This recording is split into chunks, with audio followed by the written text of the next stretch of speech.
Okay, so to increase and decrease by a percentage, what you do is you start off with 100%. So if we're increasing, if we look at the first one, we're increasing 52 by 15%. What you do first is that you add the 15% on to 100% for an increase.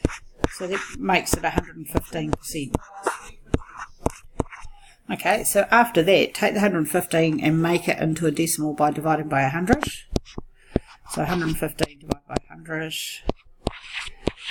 equals 1.15. And then just take that 1.15 and then times it by the amount, which is 52. And we should end up with an answer of 59.8.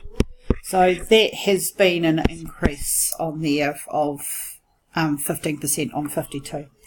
So to decrease it, you do exactly the same thing, but instead of adding it onto 100, of course, you just subtract it. So 100 minus 12.5% equals 87.5%. So all you do is take the 87.5, divide it by 100 to change it into a decimal.